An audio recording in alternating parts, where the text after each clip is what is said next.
Welcome to the Formula Bone F1 Show's 2022 Canadian Grand Prix-view podcast. I'm Jared Borislow, but you can call me J-Bone. Let's get into it, folks. J-Bone!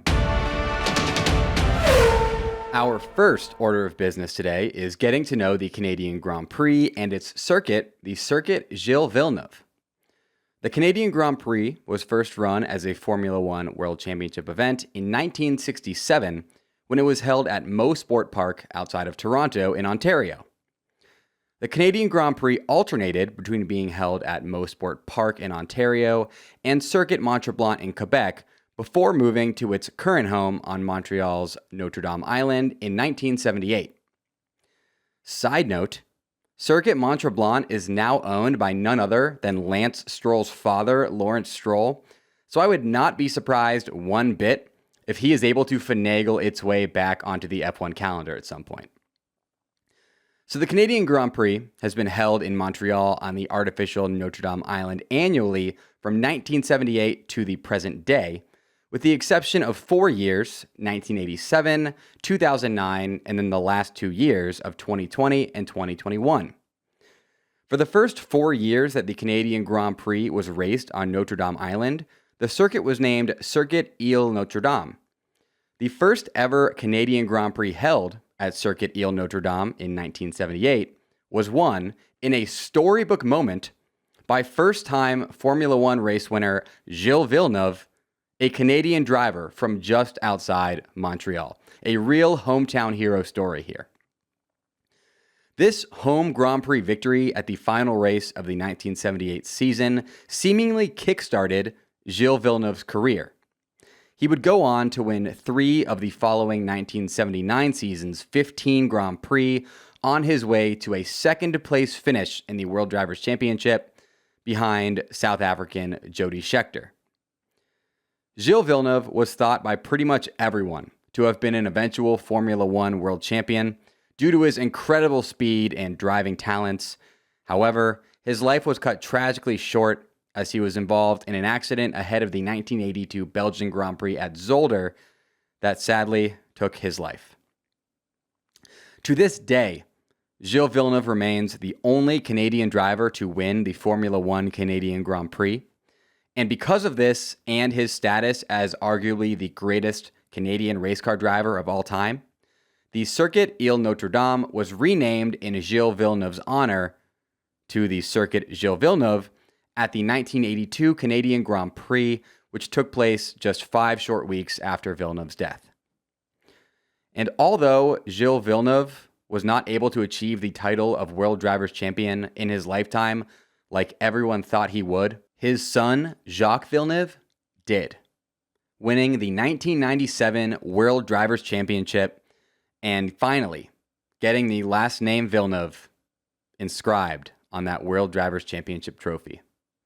Truly an incredible story. You just can't make this stuff up. What a crazy, crazy F1 story. I love telling crazy F1 stories on this podcast. Something I really love to do. There's just so much F1 history and crazy F1 stories that literally are stranger than fiction, just like this one, that I just love telling and reading about. Formula One has such a crazy, rich history. These stories, truly incredible. If you were wondering, Jacques Villeneuve's best finish in a Canadian Grand Prix came in 1996 when he got P2 in an absurd race that saw 22 drivers start the Grand Prix, but just 8 drivers finish it.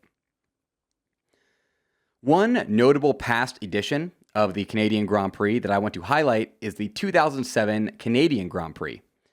The 2007 Canadian Grand Prix is notable for many, many reasons. It was the first Formula One race ever won by Lewis Hamilton, who is now the winningest driver in Formula One history with 103 race wins. It also featured the most recent waving of a black flag in Formula One. A black flag is essentially Formula One's version of a red card in soccer and is waved along with one or more driver numbers to signify an immediate mid-race disqualification for the driver or drivers specified. So one black flag was waved at the 2007 Canadian Grand Prix, and it was actually waved at 2 drivers at once Ferrari's Felipe Massa, and Renault's Giancarlo Fisichella, as both drivers committed the same offense of exiting the pit lane while the red light was still on.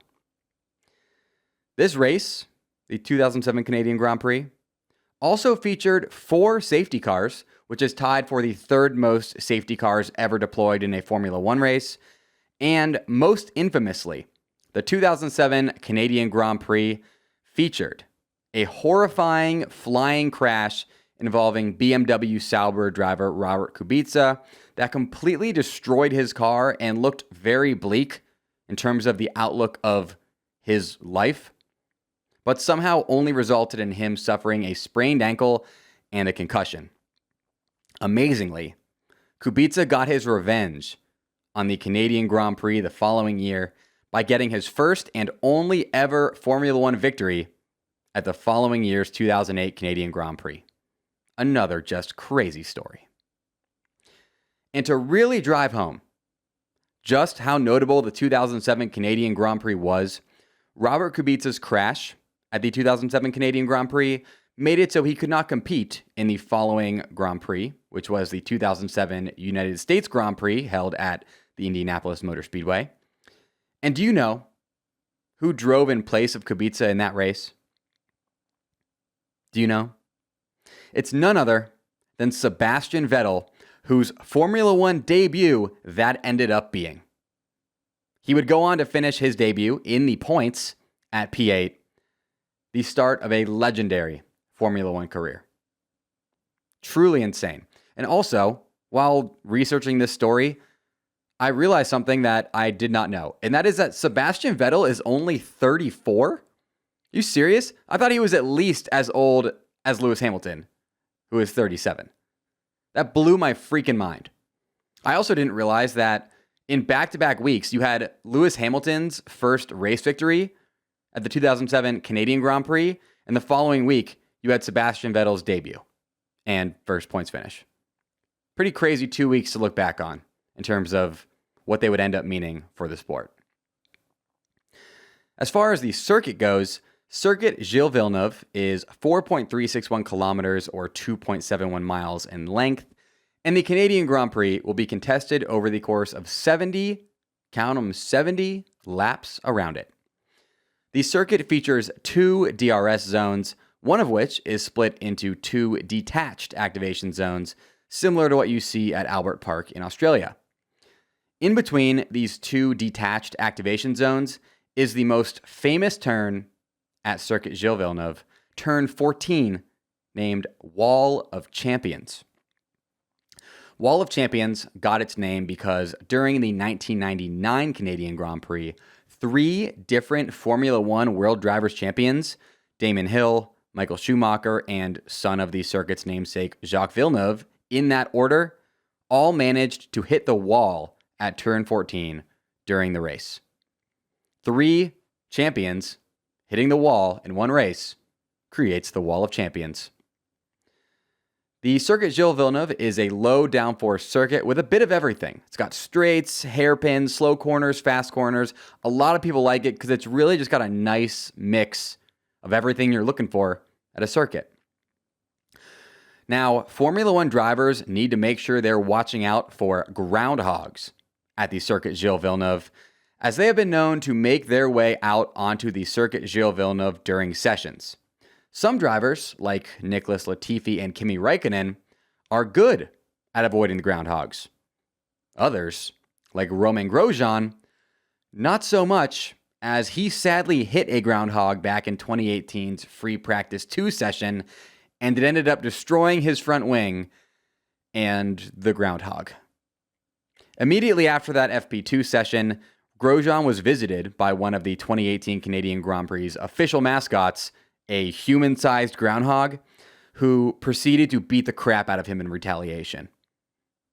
Okay, that last part didn't happen, but he was visited by the groundhog mascot. Did not beat the crap out of him, but he might have been thinking about it. I'd be pretty pissed if I was a human-sized groundhog and one of my homeboys just got splattered. For tire compounds at the 2022 Canadian Grand Prix, Pirelli have opted for the third race in a row to use their softest possible tire selection, the C3 Hards, C4 Mediums, and C5 Softs. Pirelli Motorsport Director Mario Isola had this to say about their choice. Quote, Canada will pose a number of question marks for the teams. The weather is often variable, all previous data is 3 years old, and we have a completely different range of tires with new compounds and structures on a track that is hardly ever used, which will lead to a very high degree of evolution. Compared to their last visit to Montreal, the drivers should find compounds that are more stable with a wider working range, enabling them to push harder throughout each stint with a much lower risk of overheating. One interesting aspect to Montreal is that it has one of the lowest pit lane time loss penalties on the calendar, meaning that a car can be in and out of the pit lane in less than 20 seconds. This could open up a few options in terms of strategy. End quote. I always find Mario's tire insights super interesting, which is why I include them. I hope you do too. Speaking of super interesting words, you can make sure all your super interesting words are written correctly, professionally, and effectively with my new sponsor, Grammarly. Whether it's in your professional or personal life, when you're moving fast and juggling more projects than you can count, you do not have time for breakdowns in communication. As we all know, there is nothing more embarrassing than sending that email or message or tweet and realizing right after you hit send that you made a big grammatical or spelling mistake in it. Luckily, Grammarly, this episode's sponsor, makes professional writing fast and simple. It's an all-in-one writing tool that helps you churn out clear, concise communication quicker than ever. Grammarly is 100% free to download as a desktop app and works where you do so you can work more efficiently on all of your projects. It is seriously life-changing. I used Grammarly all throughout college to make sure my essays, reports, and term papers were all written in a professional and grammatically correct manner, and I still use Grammarly to this day when I write my podcast rundowns. And even if you're not a college student or podcaster, I promise you'll still have so much use for Grammarly because it makes writing emails, resumes, job applications, you name it, so much easier and stress-free. One example of an amazing free feature that Grammarly has is their tone detector, which helps your writing sound just the way you want, whether that's friendly but not overly casual with a colleague, or concerned but not angry when asking someone for help.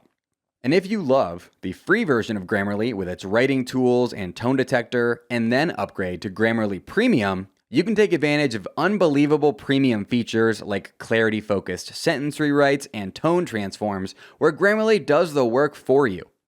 Get to the point faster and accomplish more with Grammarly. Go to grammarly.com/FBONE to sign up for a free account. And when you're ready to upgrade to Grammarly Premium, get 20% off for being my listener as long as you signed up for your free account with my URL. That's 20% off at grammarly.com/FBONE.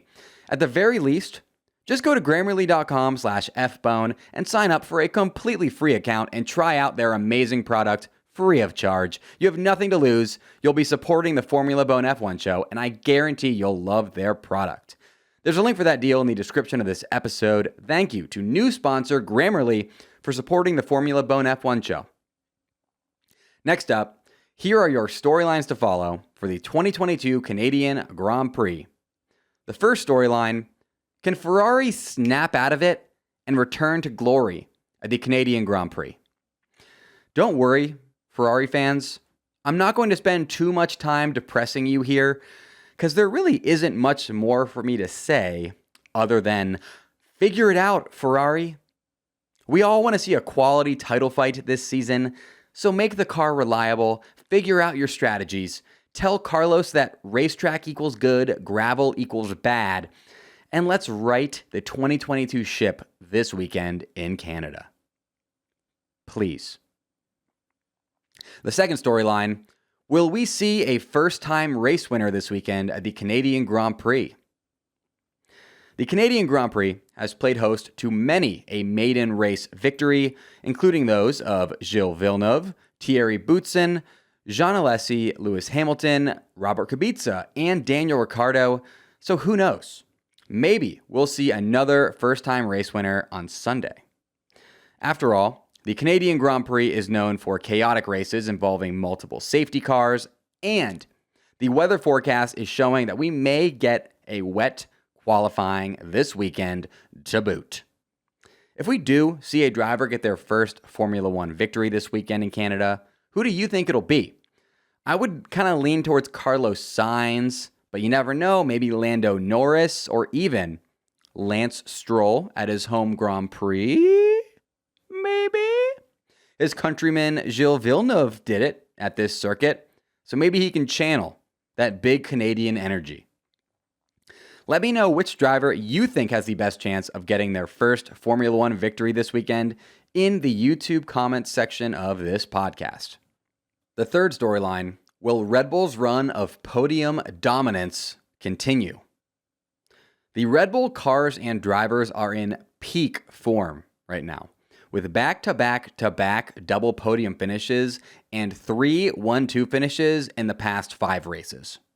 Will we see this dominance continue in Canada?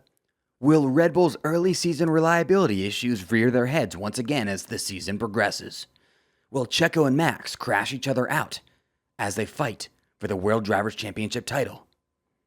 Find out next time on Canadian Grand Prix. The final storyline, we must all come together on Sunday and vote Nicholas Latifi for Driver of the Day at the Canadian Grand Prix. Come on, guys. Let's throw Gotifi a bone. We all know he needs one. The Canadian Grand Prix is Nicholas Latifi's home Grand Prix, so the home fans would just go crazy if he were to win Driver of the Day. Plus, if the rumors I'm hearing of Latifi soon being replaced at Williams by Oscar Piastri are true, this very well may be Nicholas Latifi's last home Grand Prix. So let's send him out with a bang. I kindly ask you to join me come Sunday in voting for Williams' Nicholas Latifi as Driver of the Day. He deserves it. All right, listen up. You hear me talk about Birddog shorts on here all the time, and if you still haven't tried them out yet, you are missing out big time.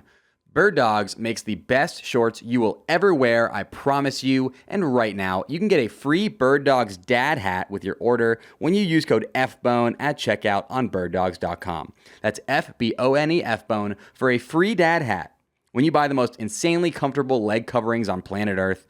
I'm wearing Birddog shorts all summer long because you can do anything in them. Wear them while watching Formula One, working out, playing sports, sleeping, switching your team's engine manufacturer to Renault in exchange for an actually good driver, and even swimming. Birddog shorts are the best because they are so comfortable and because you can get them with built-in underwear that feels better on your skin than the finest silk sheets and is also super breathable, does not bunch up like traditional underwear does, and is quick drying.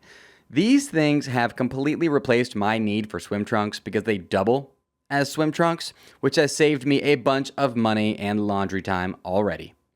Now, as far as the free dad hat goes, it gives the wearer big dad energy 100% of the time. I'm wearing it right now, and I feel like I have 3 kids.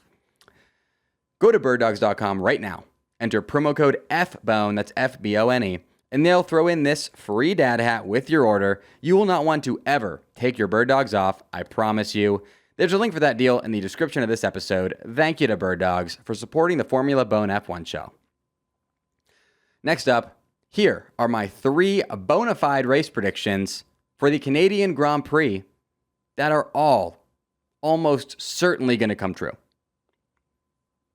Bone-afide prediction number 1, Charles Leclerc will get his 5th pole position in a row and his 7th of the 2022 season at the Canadian Grand Prix, but then finish the race in P2. Leclerc has been a qualifying machine this season, and the circuit Gilles Villeneuve should suit the Ferrari car nicely because it's a low downforce and low grip circuit, so requires great stability under braking and great traction, which Leclerc's car has definitely shown us that it has. However, I think Leclerc's race pace will not be enough for him to win the race. Which leads me to Bone-afide prediction number 2, Max Verstappen will win the Canadian Grand Prix. This man is on a mission this season, okay?